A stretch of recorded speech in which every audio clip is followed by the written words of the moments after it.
Joining us now is legal affairs journalist Meghann Cuniff. She's been following this trial incredibly closely, and she was in court today. Meghann, what did we hear from Megan Thee Stallion in court, and what did you see in terms of just general feel of that hearing and her demeanor? Yeah, we heard testimony about what it's been like sitting in the courtroom and hearing these vitriolic rants about her, and what it was like to sit there when jurors were shown a really horrible sexually explicit video of her that, of course, is not actually her, but it was a digital alteration to make it look like her. And that's a key part of the case. And there really was just, I think, a tone of everyone kind of hanging on her every word, which is kind of how it goes in a trial when a witness testifies. But she had a real presence in the courtroom, and the jury was definitely, captivated and really interested to hear from her finally after days of testimony and hearing about these things that had happened to her. A lot of people following this closely online have talked about the bombshells that have sort of surfaced throughout this trial. Could you take us through those? What has stood out to you as something that maybe was unexpected that happened in court, or just a nugget of information you got that hadn't been released publicly prior to this?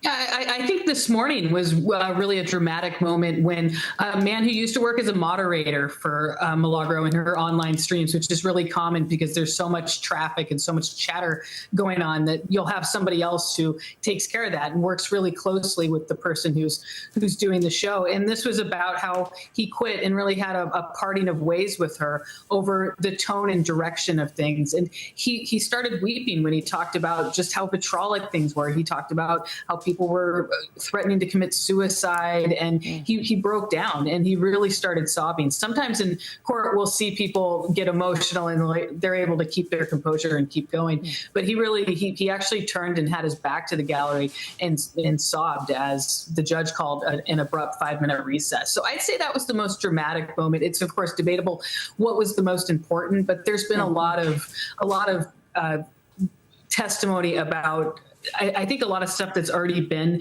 in the record, but this morning was quite a moment.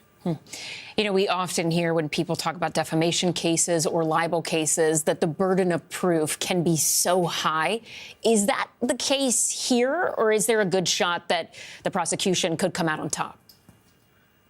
Yes, I mean, of course, the big thing is showing actual malice here. And another claim is that she intentionally inflicted emotional distress by working with Tory Lanez, the rapper who's in prison for shooting Megan. And so malice is kind of baked into the case in all the claims. And it will be a real test of the new Florida law, too, the promotion of the digitally altered image, because that could set up an appeal later on. But right now, I think the jury is really just focused on the testimony that they're hearing, and they're hearing quite a reiteration of the trial and the shooting that happened. And it's, of course, Megan's lawyers' attempts to show that Lanez is guilty and that Milagro doesn't really have much to go with on the claims that she's making against Megan.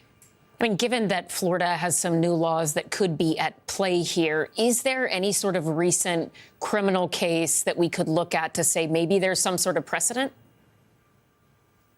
I'm not. It's always hard to make definitive statements about whether there's ever been a test of that law. But with it just being enacted in January 2024, I'm not sure if there's been a criminal case. But definitely, given the stakes on this and the public interest in this, I could see this being an appellate issue and something that could decide this. But it's, of course, just going to depend on what the jury does. And right now, there's still so much testimony to go through. Megan's going to be back on the stand tomorrow morning. We know you'll be keeping an eye on it. Meghann Cuniff, thank you so much, and thank you at home. That does it for us tonight. I'm Ellison. We'll see you tomorrow, but until then, stay tuned.